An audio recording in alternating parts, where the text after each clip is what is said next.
misericordia es grande, oh Señor del universo, y es tu amor tan infinito que no puedo comprender.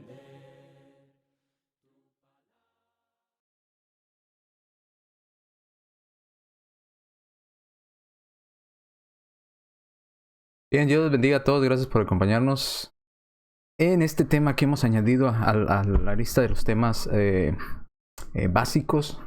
Añadimos un tema más y quizás probablemente si veo la necesidad de añadir algún otro tema, pues lo pondré por ahí para ir añadiendo estas listas de temas básicos. Y vamos a estudiar hoy el tema de exégesis. Vamos a ir a las diapositivas. No vamos a extender mucho, pero quiero dar una explicación por si usted llega a escuchar estas palabras: exégesis contra eisegesis. ¿Cuál es la diferencia? ¿Con qué se come? ¿Qué es eso?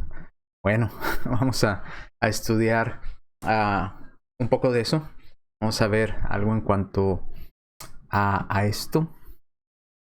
Los temas básicos que hemos visto o que vimos ya, ¿verdad? Muchos de ellos. Hoy vamos a ver el 23. Añadirle un tema más a todos los que ya teníamos ahí en la lista. Son eras y testamentos. 4 videos. Yo creo, yo pienso, 6 videos. ¿Qué es y qué no es autoridad bíblica? No debemos poner ni quitarle la palabra de Dios. Mandamiento directo, ejemplo apostólico, implicación divina, contexto. ¿Qué es el pecado? ¿Qué nos salva? ¿Qué es el evangelio? El bautismo. La iglesia verdadera, la organización de la iglesia verdadera, la adoración de la iglesia verdadera, el día de adoración, qué es la adoración, cena del Señor, el canto, la ofrenda, la oración, la predicación. Y hoy vamos a ver exégesis contra eisegesis. ¿Qué es eso? ¿Qué es eso? Vamos a estudiar. A ver qué es eso de exégesis versus eisegesis. Escuché una vez un comentario de una persona que decía: yo no creo en la Biblia porque con la Biblia puedes justificar lo que sea.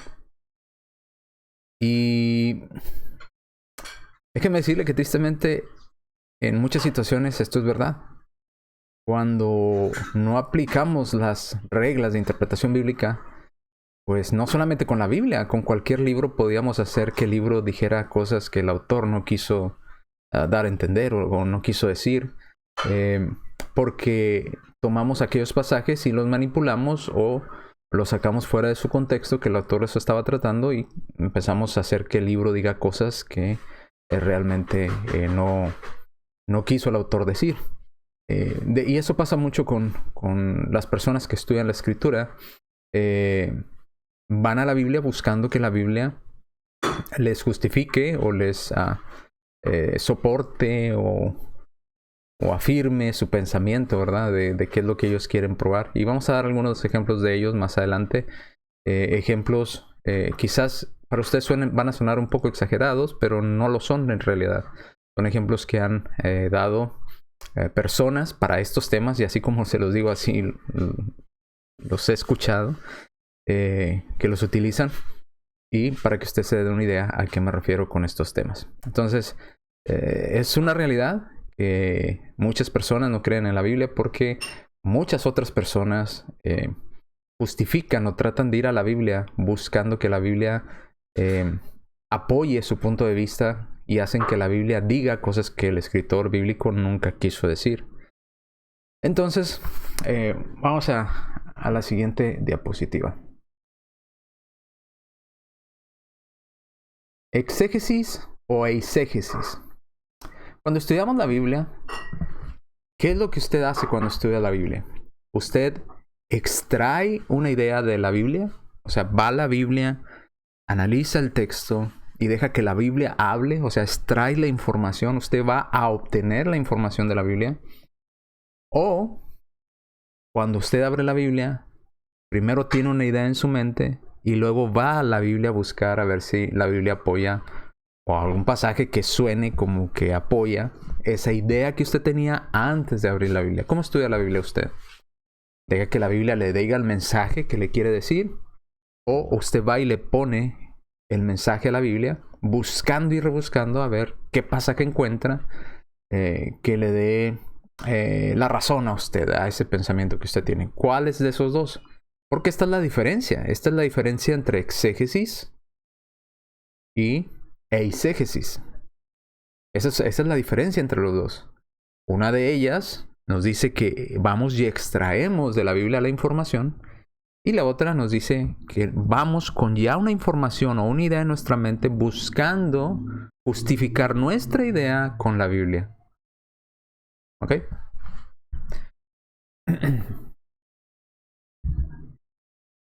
Estas palabras, eisegesis y exégesis, ek o ex, son palabras que vienen del griego, es una proposición. Ek, ¿verdad? La primera dos letras, exégesis, ek o ex, significa afuera o extraer. Por lo contrario, las primeras tres letras, eis, eisegesis, significa poner dentro o insertar. Entonces vemos que ek significa extraer, sacar fuera, de algo que estaba dentro, obtenerlo, eso que estaba dentro y sacarlo, extraerlo. Mientras que eis significa insertarlo o nosotros ponerlo en ese algo. No tengo ningún paso por aquí, ¿verdad? Pero sería una buena ilustración, ¿verdad? Sacar del vaso algo que está en el vaso. Digamos que usted tiene bombones en el vaso o lo que fuera y quiere hacer una exégesis, pues la exégesis da la idea de que usted va y toma algo que está dentro del vaso y lo saca de él. Mientras que eisegesis es yo tomo el bombón y lo introduzco dentro o lo inserto dentro de el vaso. Eso es eisegesis, esa es la diferencia. Mientras que ek es sacar fuera, eis es insertar o poner dentro. De ahí que ek es también la misma proposición para iglesia, que es eclesia. Entonces, ek, que son los llamados fuera, eclesia o el grupo de personas que han sido llamados fuera o que han sido extraídos o sacados del mundo, lo cual vemos en Colosenses capítulo 1 versículo 13, ¿verdad? Somos extraídos de la potestad de las tinieblas y trasladados al reino de su amado Hijo. Eso significa iglesia, los que han sido extraídos fuera. Por eso la misma preposición ek. Ahora, estos dos términos, ek y eis, son antónimos. ¿Qué es un antónimo? Un antónimo es una palabra con un significado opuesto. ¿Ok? No, sinónimos son con significado igual, pero antónimos son opuestos. O sea que exégesis es lo opuesto a eisegesis. En otras palabras, ek es lo opuesto a eis.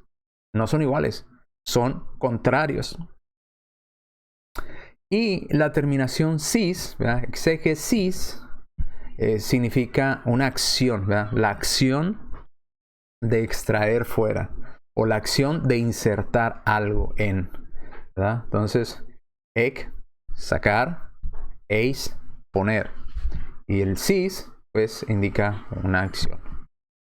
Bien, sigamos. Entonces, cuando estudiamos la escritura, podemos ver la siguiente gráfica. Podríamos decir que exégesis es cuando usted abre la Biblia o abre su Biblia y deja que la información de ese libro llamado la Biblia salga de él hacia usted. Permite que la Biblia le hable, permite que la Biblia dé el mensaje que tiene con la intención del escritor, lo que el escritor quería decir, sin nosotros introducir una idea, sino dejando que la idea del escritor inspirado nos lo declare. Extraemos de la Biblia la información. Dejamos que la Biblia nos hable, el escritor bíblico nos hable. Eso es una exégesis, sacar fuera. Mientras que eisegesis, en la palabra roja y abajo, es guiar hacia adentro o insertamos nosotros. Tengo una idea en mi mente y yo voy a buscar esa idea, dónde puede caber esa idea ahí en la Biblia. Y ando buscando de página en página. No, aquí no queda. A ver, aquí no queda. Aquí tampoco queda mi idea. Déjame ver dónde hay un pasaje que suene como mi idea que yo tengo en mi mente. Entonces esa es una eisegesis. Traemos de afuera de la Biblia una idea y la queremos insertar dentro de la Biblia. No es algo que estamos sacando de la Biblia, sino la idea la queremos insertar en la Biblia. Eso es eisegesis. ¿Ok? Entonces mientras que exégesis, simplemente dejar que la Biblia nos dé el mensaje que tiene que darnos. ¿Sí? Así de sencillo. Entonces, esa es la gran diferencia. Mientras que en una ponemos nosotros la idea o tratamos como aquellos, no sé si usted vio aquellos juguetes ya muy antiguos, ¿verdad? Que traían, era como una bola de plástico con figuras, ¿verdad? Traía la figura de un cuadrado, un triángulo, una estrella, un círculo, no recuerdo qué otras, ¿verdad? Y luego al niño le daban las mismas figuritas, ¿verdad? Esa que estaban, que formaba la bola. Traía el resaque o la figura, ¿verdad? De, digamos, el círculo, ¿verdad? Ahí en la bola. Y le daban las piececitas que iban a embonar ahí. Entonces el niño tomaba el círculo y iba probando a ver en cuál de esas figuras podía entrar el círculo. Y una vez que quedaba, entraba y caía dentro de del juguetito de plástico. Bueno, eso sería como una eisegesis. Vamos y nosotros tomamos una idea y buscamos en la Biblia dónde queda, dónde se parece, cuál se parece. A ver, por aquí, aquí queda. ¿Ah? Pero no es lo que Dios nos manda hacer a la hora de estudiar la Escritura. Como puede que lo encontremos, algo que a nuestro parecer sea similar, puede que no lo hallemos. Y aun y cuando lo hallemos, quizás lo más seguro es que no esté hablando de la idea que nosotros queremos insertar al texto. Bien, entonces, espero que me vaya entendiendo hasta aquí. Exégesis, sacamos o dejamos que la Biblia nos diga lo que nos tiene que decir. Eisegesis, nosotros queremos ponerle la idea al texto bíblico buscando, obviamente, justificar nuestras ideas.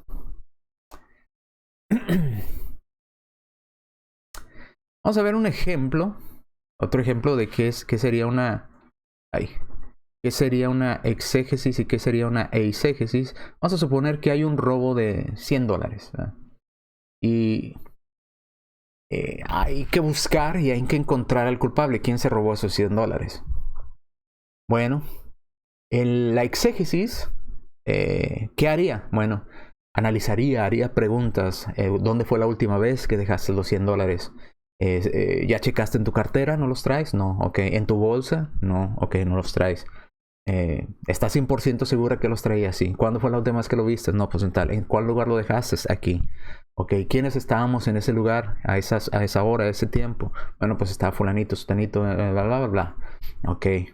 Y empieza a analizar todas y cada una de las pistas y preguntas que hace para poder llegar a una conclusión de quién sería el más probable que hubiera sido el culpable de ese robo, ¿verdad?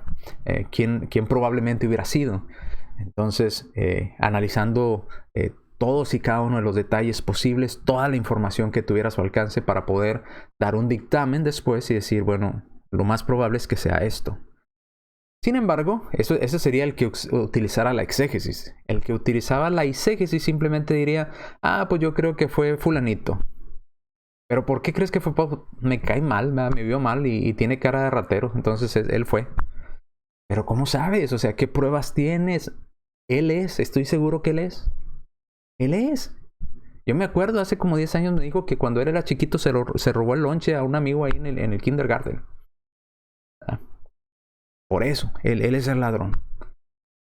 Bueno, damos excusas bobas, ¿verdad? Cuando usamos eisegesis. ¿Por qué?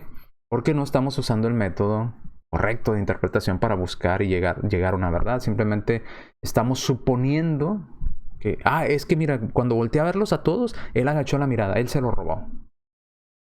Ahora, podría ser que fuera cierto, que por azar, ¿verdad? Le atináramos si realmente fuera esa persona, pero lo más probable es que no vaya a ser así. ¿Por qué? Porque estamos yendo con simplemente suposiciones.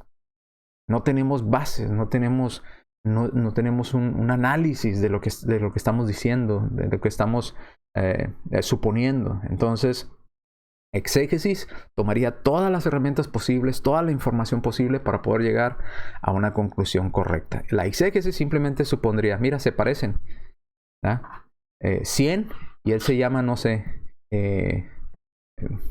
César, empiezan con C los dos, entonces él es, porque se llama César y el otro es 100 y se parecen, ¿verdad? El sonido y todo. No, pues eso no es la forma, ¿verdad? Entonces, digamos, miremos algunos textos bíblicos en que las personas han utilizado lo que llamamos eisegesis. Esto es insertar la idea, buscar, tener una idea en mi mente y luego voy y busco en la Biblia dónde queda, cómo la justifico. Y no una exégesis. No permitir que la Biblia nos diga lo que quiere decir, sino nosotros intentar hacer que la Biblia diga algo que no quiere decir. Ahora, ¿cuáles son algunas de estas ideas que en lo personal he escuchado y que algunas de ellas me las han dicho para justificar estas conclusiones? No son las únicas, hay muchísimas, pero vamos a ver solamente algunas. Por ejemplo, utilizando eisegesis. Digamos que un grupo de personas, de estos que andan haciendo una revolución en todos los países del mundo, quiere justificar y decir que la Biblia apoya la homosexualidad. Y dice, bueno, ¿cómo le hago? Yo quiero que la Biblia diga que sí se puede, que está bien. ¿Y qué hacen? Como ya tengo una idea, me voy versículo por versículo en toda la Biblia a ver dónde encuentro algo que dé la idea de lo que yo quiero probar. Y uno de los pasajes, no es el único, pero por no hacerlo más largo simplemente voy a dar uno. No, mi intención tampoco es entrar en explicación de cada uno de estos pasajes y de estos temas, simplemente hacerle notar lo que ocurre cuando usamos la eisegesis. Segundo de Samuel 1:26 dice, angustiado tengo por ti, hermano mío, Jonatán, que me fuiste muy dulce. Más maravilloso fue tu amor que el amor de las mujeres. Y aquel hombre que tenía en su mente eso que quería probar, dijo, ahí está. David y Jonatán eran pareja. Conclusión, la Biblia apoya ese tipo de conductas. No. Otra vez, eso es el problema con la eisegesis. Tú tienes una idea y luego vas a buscar que la Biblia diga algo que no quiere decir. Simplemente Jonatán y David eran los más grandes amigos. Súper amigos. Hermanos, ¿verdad? Extrañables. Pero de ahí a dar el brinco, a querer hacer que la Biblia diga, ¿verdad? O el escritor bíblico diga que eso está bien, pues no. Pero sí, fíjese cómo dice ahí, hasta lo subrayaba y recalcaban estas personas. Ahí dice, más que el amor de las mujeres. Pues solamente que tuvieras una mente bien cochambrosa, ¿verdad? Pudieras llegar a esa conclusión. Hay que estudiar la Biblia en su contexto. Eso es una eisegesis. Esto es poner la idea, tener yo una idea y intentar llevar mi idea a la Biblia para que la Biblia la justifique. Así no funciona. Esta conclusión obviamente es equivocada. Y si usted es estudioso de la Escritura, yo no tengo ni que explicarle por qué está mal. ¿Ok? Vamos a otro texto que se utiliza con eisegesis y no exégesis. Digamos que alguien quiere que la Biblia pruebe o que hable de que hay abducción extraterrestre, ¿verdad? Que alguien fue raptado por los extraterrestres y luego vemos hasta en los canales de Discovery Channel, ¿verdad? Estos hombres. La Biblia habla de los extraterrestres, habla de naves espaciales y habla de abducciones, ¿verdad? Cómo fueron raptados muchos personajes bíblicos por alienígenas. Y como ellos tienen esa idea en su mente, se van a toda la Biblia a buscar algo que suene como eso. Y le voy a dar uno de los muchos pasajes que dan totalmente sin tomar en cuenta el contexto, sin tomar en cuenta las figuras literarias, sin tomar en cuenta el lenguaje apocalíptico, nada. O sea, ignoran todo eso y dicen, ahí está.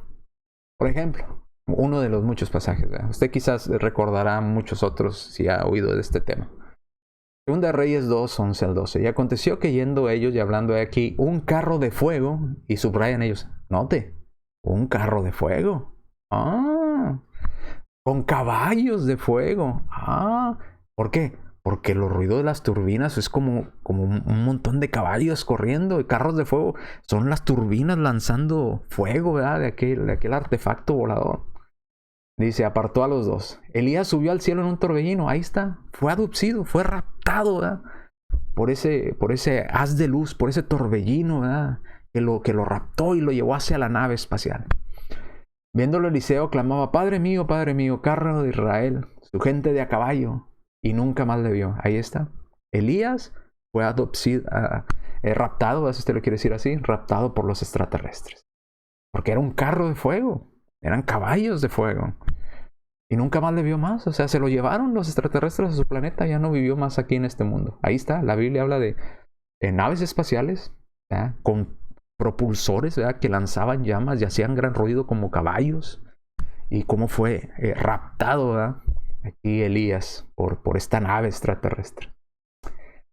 Ay, bueno. Conclusión, dicen ellos. Elías fue abducido por una nave extraterrestre. Ahí está. La prueba segunda de Reyes 2, 11 y 12. Ignorando el contexto, ignorando el lenguaje, ignorando todas las figuras literarias que pueda haber. No les importa. Eso suena a una nave extraterrestre y una adopción extraterrestre. Eso es lo que es. Y no me van a cambiar. Bueno, eso se llama eisegesis. Tener yo una idea y luego ir a un libro a tratar que el libro me dé la razón a mí. Eso es lo que pasa cuando usamos eisegesis. Y usted dirá, no, pero sí parece. Por eso estudiamos las herramientas que tenemos que tener y utilizar para hacer una correcta exégesis. Y ahorita vamos a ver un poco de eso. Ahora, digamos que alguien quiere justificar a un hombre, o un hombre se quiere justificar al mismo para estar sobre los demás, se quiere autonombrar profeta de Dios a las naciones y a la gente que lo sigue. Y él estar al mando, él dictar qué se debe de creer, qué no se debe de creer. Y que todos deben de seguirlo a él. Bueno, pues entonces se va a buscar en la Biblia algo que suene como eso y se topa ahí en Mateo 24:45 y dice, ¿quién es pues el siervo fiel y prudente? Oye, siervo fiel y prudente, el cual puso su Señor. Ahí está, el Señor lo puso. Pero no lo puso igual que los demás, lo puso sobre su casa. Ahí está, ese hombre debe estar sobre todo el demás pueblo de Dios. Debe ser alguien muy especial para estar sobre los demás. Entonces Dios ya hizo acepción de personas, ¿verdad? Puso a alguien sobre los demás, aun y cuando Cristo mismo, ¿verdad? El Hijo de Dios vino a servirnos, ¿verdad? Vino a lavar los pies de los apóstoles y ellos no, ellos quieren buscar un pasaje que los ponga sobre los demás, sobre la casa. Y luego dice, como voy a estar sobre ellos, yo soy el encargado de darles el alimento. Y ellos concluyen que ahí alimento se refiere a la enseñanza la doy yo y eso es lo que tienen que creer y nada más. Porque a mí me puso Dios sobre ustedes. ¿A qué conclusión se llega? Bueno, los testigos de Jehová llegan que este pasaje, usando la eisegesis, porque es una parábola, en ese caso tendrían que nombrar también la siguiente parábola a vírgenes sensatas, ¿verdad? Pero bueno, entonces, en conclusión, los siervos fieles y discretos, Dios los puso sobre los demás para alimentarlos. Ahí está, la Biblia lo dice. Sí, pero tú estás haciendo que la Biblia diga algo. El escritor no era la intención de decir eso. La idea del escritor no era decir, y voy a poner a alguien sobre todos los demás y él va a ser superior a ellos y él nada más lo que él diga se va a hacer. No dice eso la Biblia. Esto es una parábola. Y simplemente nos está diciendo que o bien podemos usted y yo ser siervos fieles, podemos ser siervos no fieles, ¿verdad? Podemos ser vírgenes sensatas o podemos ser vírgenes insensatas, que es la parábola que va de la mano con la que sigue. Son parábolas, simplemente nos está diciendo que podemos ser fiel o podemos ser infieles. Entonces no está hablando de que te voy a poner sobre y vas a estar sobre todos los demás. Bueno, eso es usar eisegesis, no exégesis. Aunque suenan similares, las palabras son muy diferentes, por eso le digo son antónimos. Bueno, un grupo religioso más quiere justificar que realmente existe un papa y que Dios y Cristo establecieron un papa, que es el representante de Dios en la tierra. ¿Y qué hacen? Bueno, pues tengo una idea de que queremos justificar a alguien que esté sobre toda la iglesia, alguien que dirija, alguien que mande, alguien que gobierne, que se parezca al César. ¿Y qué hacemos? Pues bueno, tenemos esa idea, ahora vamos a buscar en la Biblia cómo la podemos justificar. Y voy a nombrar nada más uno de los pasajes porque hay varios pasajes que ellos utilizan, ¿verdad? Para decir, ahí está, por eso Pedro es el Papa. Pero en ninguno de esos pasajes dice, y por eso Pedro fue el primer Papa. Ni siquiera aparece. Mateo 16, 18 y al 19 dice, yo también te digo que tú eres Pedro y sobre esta roca edificaré mi iglesia. Ahí está, ahí está. Cristo edificó su iglesia sobre Pedro. Ok. Pero de ahí a que sea el Papa. Suponiendo, ¿verdad? Dándoles el privilegio de la duda. Suponiendo que así sea. Eso no lo hace Papa. Dice, y las puertas del Hades no prevalecerán contra ella. A ti te daré las llaves del reino. Ya ve. Va a ser edificada sobre él y él va a tener las llaves del reino. Él es el Papa. Porque todo lo que atar en la tierra será atado en los cielos y todo lo que desatar en la tierra será desatado en los cielos. Por eso, conclusión, Pedro fue el primer Papa. Eisegesis.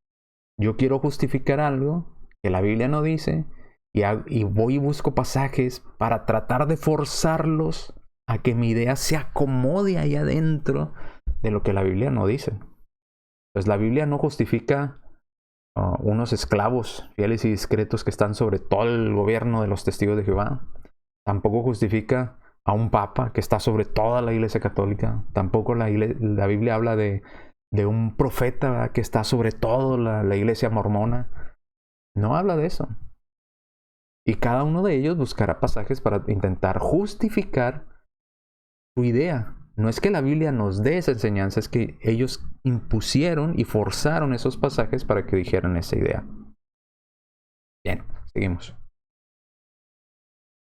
Como le digo, no vamos a entrar a discutir cada uno de estos temas, simplemente es para ilustrar lo que pasa cuando usamos eisegesis. Ahora vamos con los mormones. Los mormones utilizan también eisegesis. Ellos dicen, ¿cómo sería Dios injusto? Que mi mamá no alcanzó a oír del evangelio y murió sin obedecer el evangelio, entonces yo quiero bautizarme por ella. Ya se murió, pero ¿qué si yo me bautizo por ella para que ella también sea salva? Entonces dicen, mira, sería bueno, vamos a buscar en la Biblia a ver si hallamos algo como esa idea. Y se fueron por toda la Biblia, buscando, y se toparon con 1 Corintios 15, 29 y dijeron, ¡Eureka! Ahí está. Lo hemos encontrado. Podemos bautizarnos por los muertos. Pero no habla de eso en el contexto. Dice 1 Corintios 15, 29. De otro modo, ¿qué harán los que se bautizan por los muertos? Si en ninguna manera los muertos resucitan. ¿Por qué pues se bautizan por los muertos? Ahí está, ahí está. Dice que nos bauticemos por los muertos. No, está haciendo una pregunta. Si ustedes no creen en la resurrección de los muertos, entonces ¿por qué se bautizan por los muertos? No tiene lógica lo que les está diciendo el apóstol Pablo. No está diciendo el apóstol Pablo, bautícense por los muertos para que sean salvos. No, es algo muy diferente. Entonces llegan a la conclusión con su eisegesis, nos podemos bautizar por los muertos. Y para ellos este pasaje es contundente. Ahí está, no lo saca de ahí. ¿Por qué pues se bautizan por los muertos? Ahí está, nos podemos bautizar por los muertos. Si su papá, si su mamá, si su tía, si su tío, si su bisabuelo no fue cristiano y fue la peor persona del mundo, bautícese por él para que sea salvo. Vaya usted y bautícese en su lugar. Pero esto va en contra de todos los pasajes bíblicos. El abuelo o el bisabuelo, ¿a qué horas va a confesar a Cristo como Señor y Salvador? No puede porque está muerto. ¿A qué hora se va a arrepentir de sus pecados? No puede porque está muerto. Él lo tiene que hacer, no usted. ¿A qué hora lo vamos a bautizar? Ni modo que lo saquemos de la tumba. No podemos. Ya perdió su oportunidad. Como dice la Escritura, está establecido para los hombres que mueran una sola vez y después ya solamente espera el juicio. Ya no hay oportunidad después de la muerte de querer ser bautizados o que alguien se bautice por nosotros. Pero bueno, no vamos a entrar en explicación de este tema. Simplemente quiero mostrarles unos cuantos ejemplos de todos aquellos pasajes que las personas primero lo pensaron y lo dijeron, esta idea se me hace interesante, voy a ir a buscar a la Biblia a ver si la Biblia me apoya. Y como no lo encontraron, entonces hay pasajes que como que se parecen poquito, entonces lo estiro un poquito para allá, lo estiro un poquito para acá y para que quepa mi idea ahí apenas. Pero no es lo que Dios pide.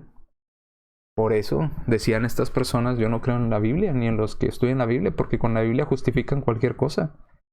Bueno, si usamos eisegesis, sí, podemos justificar cualquier cosa. Si usamos eisegesis. Y así podríamos seguir y seguir y seguir y seguir justificando pasajes, ideas, ¿verdad? Pero están en contra de lo que la Biblia enseña. Incluso, mire, llegando al ridículo, y esto es una ilustración que se da a veces, ¿verdad? Alguien podría unir pasajes, este pasaje con este otro, pasajes que no tienen nada que ver uno con el otro, pasajes que no hablan de lo mismo, pero darles la idea que yo tengo en mi mente, dárselos al pasaje para que digan algo que el pasaje realmente no dice. Mire, por ejemplo, vamos a suponer que queremos probar que Cristo autorizó el suicidio y que Cristo lo apoya. Entonces vamos y leemos Mateo 27:5, donde dice que Judas, el apóstol, el que traicionó a Jesús, fue y se ahorcó él mismo. ¿Cómo un apóstol se va a ahorcar él mismo? Un apóstol, alguien cercano, ¿verdad? Diría aquella persona que quiere probar esta idea. Alguien cercano, íntimo con Dios, que llevaba la bolsa de las ofrendas. Imagínense la confianza que le tenían para darle la bolsa de las ofrendas, el dinero. Entonces, si se ahorcó, entonces está autorizado por Dios. Pero si aún no me cree, vayamos a Lucas 10:37. Jesús le dijo, ¿verdad? ¿Veías tú lo mismo? Así que Jesús apoyaba el ahorcamiento de Judas. Y es más, si aún no me lo cree, Juan 13:27, tanto apoyaba a Jesús y enseñaba que esto era correcto, que le dijo a Judas, le dice estas palabras, ¿verdad? Lo que vas a hacer, hazlo pronto. ¿Qué fue lo que Judas hizo? Mateo 27:5, pues se ahorcó. Entonces Jesús, hemos comprobado con Mateo 27:5, Lucas 10:37 y Juan 13:27, que la Biblia y Jesús autoriza el suicidio por ahorcamiento. Usted dirá, no, hermano, eso está mal. Pues claro que está mal. Claro que está mal, porque todos los pasajes los estoy manipulando. Tomo una fracción del pasaje e ignoro lo otro que explica el pasaje. Ignoro el contexto inmediato, el contexto remoto, el contexto general. Los olvido. Simplemente me enfoco en la palabra que a mí me conviene y voy uniendo esas palabras que me convienen para hacer mi idea que yo ya tenía en mi mente que quería probar. Y si alguien me dice algo, ¿no dice Juan 13:27? ¿No le dijo a Judas, ve lo que vas a hacer, hazlo pronto? ¿No fue Judas a ahorcarse? Ahí está, Jesús autorizaba el suicidio por ahorcamiento. No, obviamente no. Cuando le dicen Juan 13:27, lo que vas a hacer, hazlo pronto, no se refería a irse a ahorcar, se refería a ir a entregarlo, ¿verdad? con los ancianos, a venderlo por 30 piezas de plata, pero no ahorcarse. Eso es lo que sucede cuando usamos eisegesis y no usamos la exégesis. Incluso podríamos hasta llegar a la conclusión absurda de decir, mire, ahí está, Jesús dijo, veías tú lo mismo. Si usted se siente triste en este mundo, usted puede tomar la salida que utilizó Judas. No lo haga, no lo haga porque eso es algo que la Biblia no enseña. Ahorita estamos yendo al ridículo para que usted entienda cómo podemos llegar a conclusiones absurdas utilizando la eisegesis. ¿Ok? Que es simplemente ignorando todas las reglas de interpretación bíblica.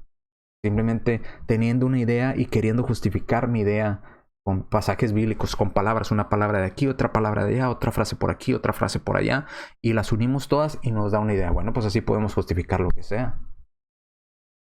Lo que sea, créamelo, lo que sea. Pero todo va a estar fuera de contexto. No vamos a estar haciendo la voluntad de Dios. Vamos ahora a la siguiente parte. ¿Qué debemos hacer para no caer en este tipo de errores? Bueno, tenemos primero que utilizar las herramientas que ya hemos estudiado previamente en los cursos. Por eso le mostré los cursos que hemos tenido. No, este es el video número 23, los videos previos. La primera cosa que tenemos que utilizar cuando estudiamos las escrituras es dejar a un lado el yo pienso, yo creo. Porque de ahí se origina todo. ¿Por qué le digo que de ahí se origina todo el error y todo el problema? Porque usted tiene una idea y dice, yo creo que no está tan mal adorar imágenes de los apóstoles. Me voy a ir a buscar a ver algo que suene como es. Ya empezamos mal. Yo pienso. yo creo. No hagamos eso, porque al hacer eso ya iniciamos en el camino equivocado, ya iniciamos por buscando llegar a una conclusión equivocada. Dejemos que la Biblia nos diga, no le pongamos nosotros a la idea a la Biblia. Para evitar la eisegesis, debemos usar correctamente la exégesis, exégesis, que es primero que nada dejar a un lado el yo pienso y el yo creo. Nadab y Abiú, ¿verdad? Ofrecieron fuego extraño, porque ellos pensaban, pues fuego es fuego, no pasa nada. Usa, ¿verdad? Pensó que estaba bien sostener el arca del pacto y murió porque él creía que estaba bien. Y así podemos seguir, ¿verdad? Ejemplo tras ejemplo. Dejé a un lado, yo pienso, yo creo. Eso no nos lleva a agradar a Dios. Entonces, para no caer en este tipo de interpretaciones, hacer que la Biblia diga cosas que no dice realmente, deje a un lado el yo pienso, el yo creo. ¿Qué más tenemos que hacer?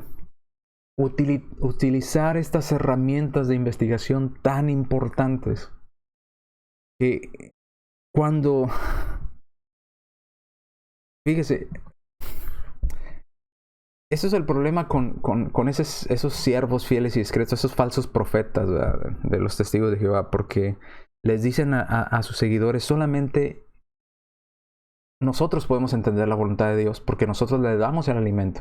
Usted no la puede entender, usted no busca entenderla porque no va a poder, solamente a través de nosotros. ¿Ok? Entonces, que si ese siervo fiel y discreto se equivoca, todos se equivocaron. Si él le falló a Dios, todos le van a fallar, porque todos van a seguir lo que el siervo de Dios, que habla en el nombre de Dios, dijo.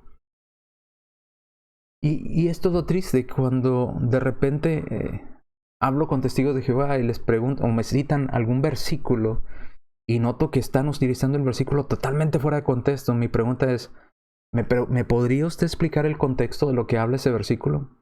Y no se atreven. No se atreven a buscar en el contexto.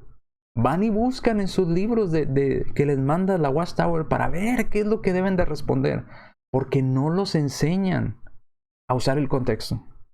Y luego te responden otra cosa que ni les preguntaste. Si vuelves y hiciste otra vez, dígame cuál es el contexto. ¿Cuál es el contexto? Porque muchos de los pasajes que utilizan están totalmente fuera de contexto. Son puras eisegesis, no exégesis. Si queremos llegar a la conclusión correcta, tenemos que usar el contexto inmediato. ¿Qué es esto? Lo que dice el pasaje completo, con sus versículos antes, versículos después. Contexto remoto, capítulos o carta, ¿verdad? De lo que está o dónde está ese pasaje. Contexto general, bueno, concuerda con toda la Biblia, con la enseñanza bíblica en general. Contexto testamentario, ¿verdad? Bueno, ¿en dónde está ese versículo? ¿En la antigua ley o en la nueva ley? ¿Es ley del Antiguo Testamento para el pueblo de Israel o es ley para mí hoy en día bajo el Nuevo Testamento? Luego, vamos a los idiomas, ¿verdad? Originales. Me refiero al griego y al hebreo. Bueno, esa palabra de ese versículo que estoy estudiando, ¿qué se refiere? ¿Cuál es la palabra griega? ¿Qué significa esa palabra? ¿Está bien traducida en esta versión que tengo o no lo está? ¿Verdad? O esa palabra hebrea, ¿qué significa esa palabra? Invertirle tiempo para poder llegar a la conclusión correcta. Vamos al contexto inmediato, remoto, general, Antiguo, Nuevo Testamento.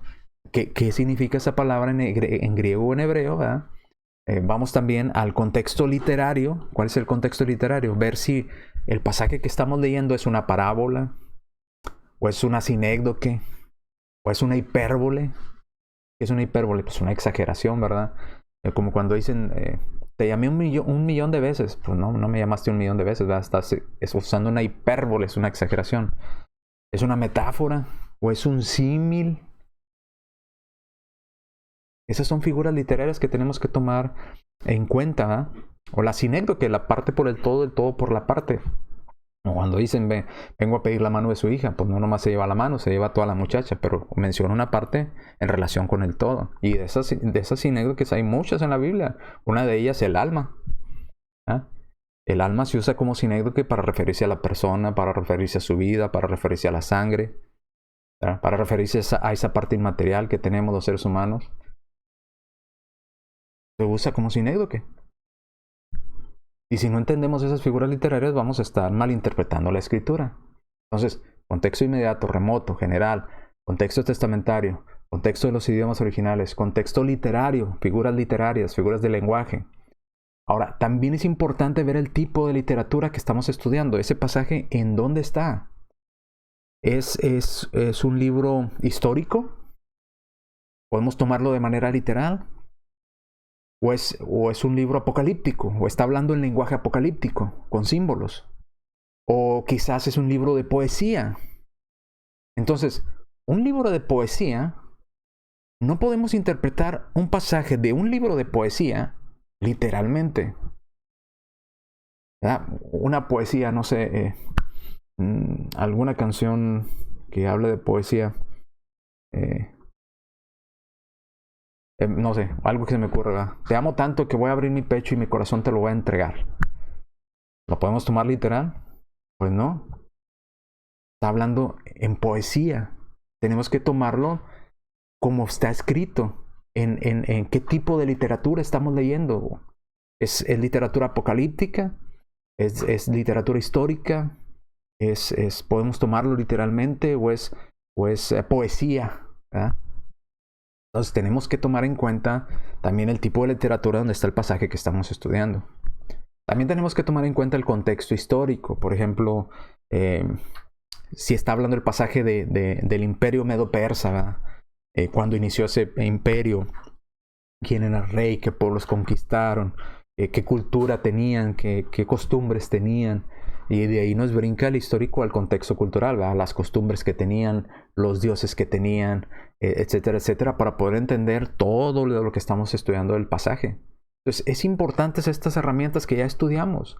Ya estudiamos contexto inmediato, contexto remoto, contexto general, contexto estamentario, contexto de los idiomas originales, contexto literario, tipo de literatura, contexto histórico, contexto cultural. Ya estudiamos el yo pienso, yo creo. Si usted entendió estos temas, usted ya puede trazar las escrituras. No necesita que alguien que se proclama el mismo como el mensajero de Dios le explique que usted no puede entender. Eso es falso. Usted puede y debe escudriñar las escrituras. Hechos 17:11, ¿va? Y examinaban las escrituras para ver si lo que Pablo les decía era así, aquellos de Berea. A ver, serás el apóstol Pablo y serás inspirado de Dios, pero queremos que nos pruebes con la Biblia. ¿Dónde está eso que estás diciendo? ¿Está bien explicado? ¿Está en su contexto o está fuera de contexto?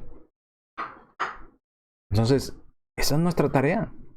No podemos creerle a esos falsos profetas o a esos hombres que se quieren poner sobre los demás diciendo que nadie puede entender nada más ellos. Entonces, queremos llegar a una conclusión correcta, no utilizando eisegesis que nos va a llevar a una conclusión errónea, sino exégesis, dejar a un lado el yo pienso y yo creo, usar los contextos, que es muy importante. Y tercero, hacer preguntas al texto. ¿Qué quiere decir con esto? Usted lee el texto y haga preguntas como ¿cómo? ¿Cómo sucedió esto? ¿Cuándo sucedió? ¿Dónde sucedió esto que estoy leyendo? ¿Qué es lo que está pasando aquí en esto que estoy leyendo? ¿Quién lo dijo? ¿Por qué lo dijo? ¿Verdad? ¿O cuándo lo dijo? ¿O cómo lo dijo? Entonces, todas esas preguntas debemos hacérselas al texto para poder llegar a la conclusión correcta. Obviamente utilizando los contextos, dejando a un lado el yo pienso y el yo creo.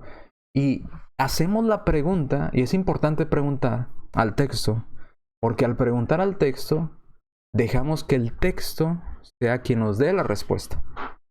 Entonces estamos haciendo exégesis. De lo contrario, cuando no le preguntamos al texto, sino que nosotros tenemos una idea y simplemente vamos a apoyar nuestra idea en ese texto, estamos haciendo eisegesis. No estamos dejando que la Biblia nos diga lo que nos quiere decir. Es importante hacer preguntas para extraer la información, que la Biblia nos diga, ¿verdad?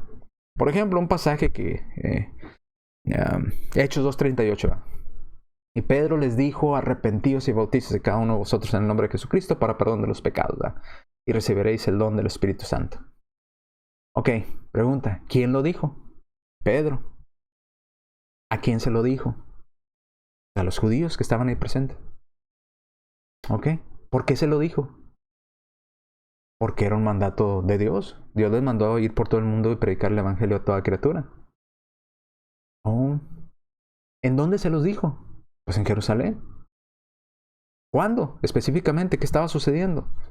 Bueno, pues se habían ido para el Pentecostés, ¿verdad? Para la celebración. ¿Y cómo se los dijo? Bueno, pues poniéndose de pie con los 11, ¿verdad? Alzó la voz y les empezó a predicar el Evangelio.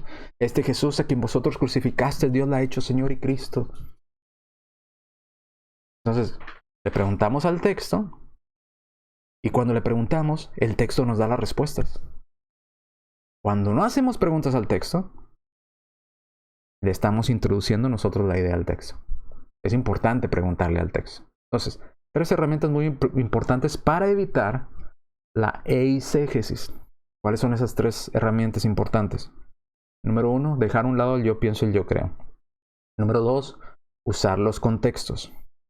Número 3, hacer preguntas al texto. Decía este hombre, Rudyard Kipling, decía, 6 honrados servidores me enseñaron todo cuanto sé. Sus nombres son cómo, cuándo, dónde, qué, quién y por qué. Y es cierto.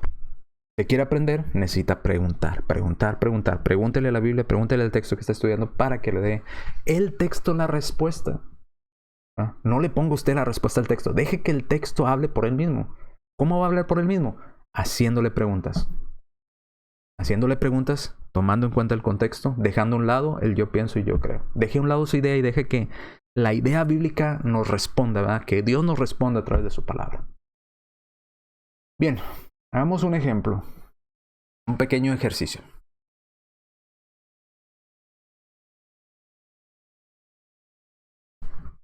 Filipenses 4:13. Y muchos no lo sabemos de memoria. Todo lo puedo en Cristo que me fortalece. ¿Qué sería una eisegesis? Pues yo le pongo la idea al texto. Entonces, todo lo puedo en Cristo. Entonces uso ese pasaje para todo. Para todo. Porque ahí dice todo. Entonces, yo tengo una idea de que todo puedo hacer cualquier cosa si Cristo está conmigo. ¿Cuál pasaje suena como eso? Filipenses 4:13. Todo lo puedo en Cristo que me fortalece. Ahí está. Todo. Ahí dice todo. ¿Cómo me va a decir que no? Pues sí, sí dice todo. Pero dejemos primero a un lado el yo pienso y el yo creo. Saquémoslos fuera. Yo pienso y yo creo a un lado.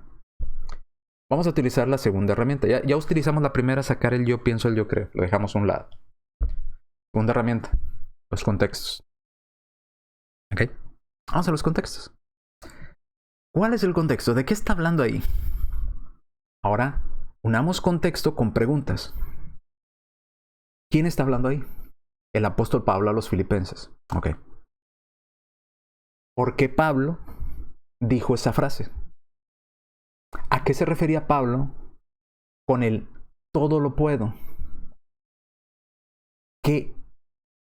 ¿A qué hacía referencia ese todo que Pablo mencionaba?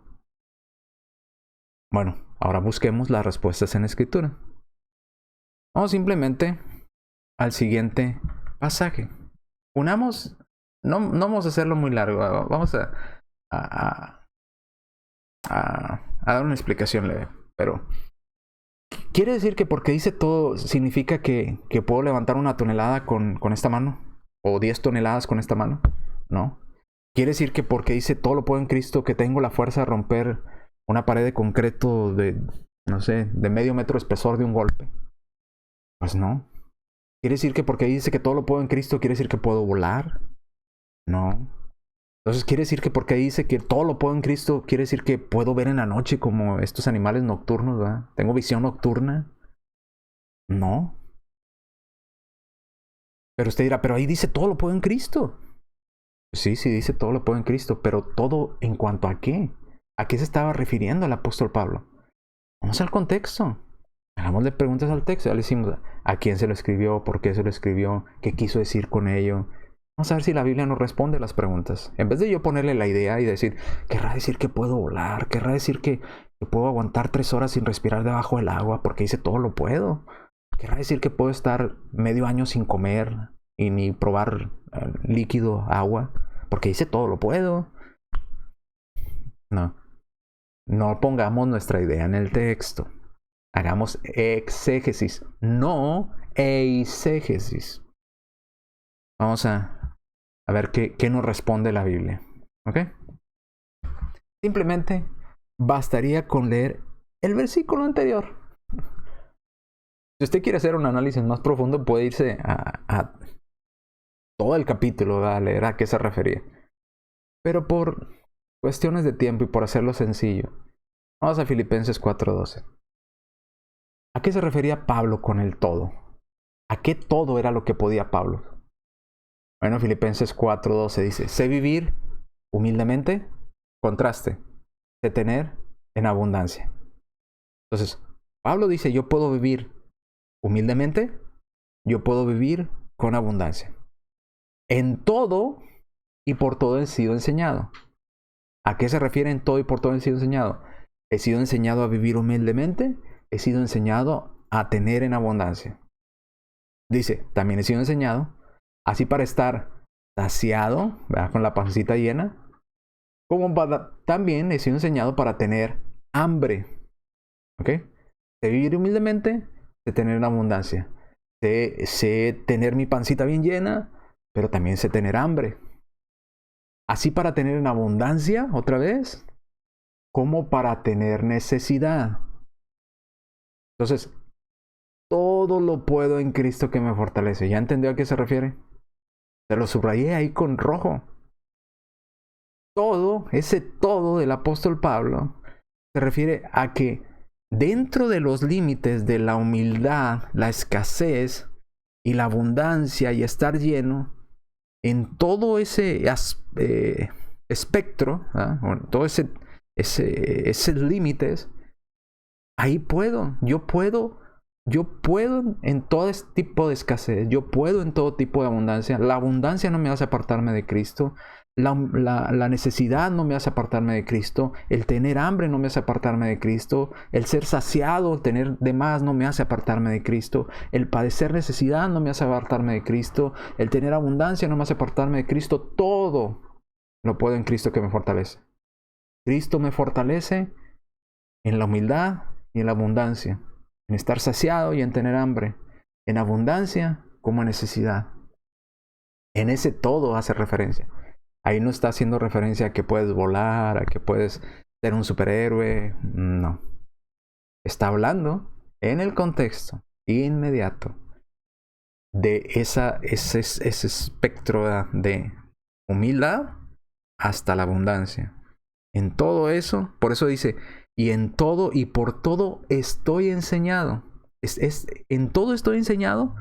Estoy enseñado para ser saciado y estoy enseñado para tener hambre. En todo eso lo puedo en Cristo porque Cristo me da las fuerzas. Cristo me fortalece cuando no tengo que comer y Cristo me fortalece cuando tengo que comer. En ambos aspectos. ¿Ah? Cuando tengo muy poco o cuando tengo mucho, igual Cristo me fortalece y lo puedo porque Cristo está conmigo.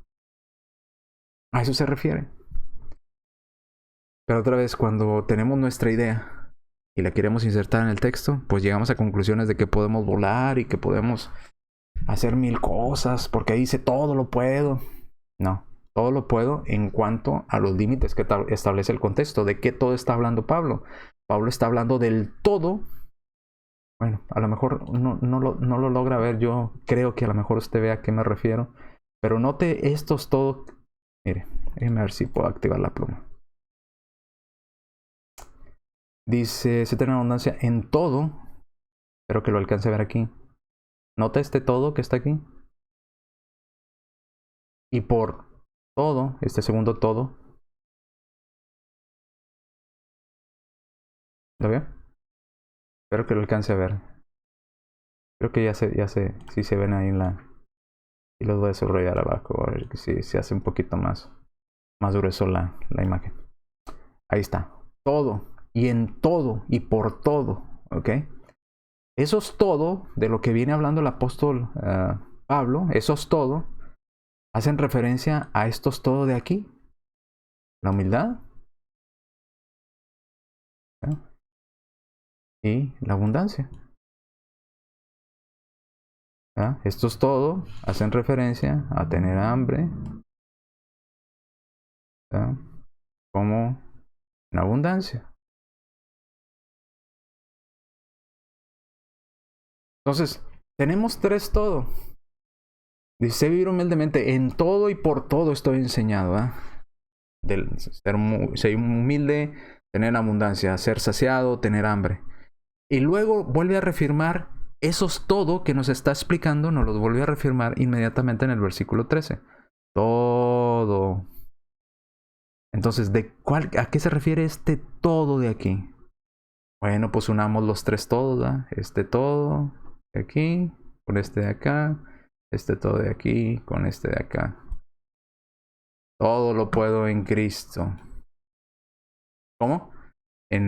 Lo puedo en Cristo cuando estoy en humildad y puedo también, Cristo está conmigo también cuando estoy en abundancia, cuando tengo hambre, como cuando tengo necesidad. He sido enseñado a contentarme cualquiera que sea mi situación. ¿Ok?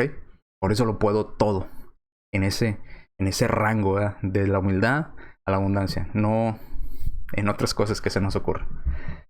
Bueno, espero que hayamos entendido con este pequeño ejemplo. No voy a dar muchos ejemplos porque no es la intención hacer un tema enorme. Pero nada más quería explicarle la diferencia entre exégesis y eisegesis. La mayoría de los errores bíblicos y de interpretación bíblica es porque las personas hicieron eisegesis. Tuvieron una idea y lo quisieron insertar esa idea en la Biblia, cuando la Biblia no hablaba de ello. Tengamos mucho cuidado, mis hermanos, y utilicemos siempre las herramientas de interpretación, que es, primero, poner la mente en blanco y dejar a un lado el yo creo y el yo pienso. Número 1. Número 2, usar los contextos, inmediato, remoto, general, histórico, literario, etc.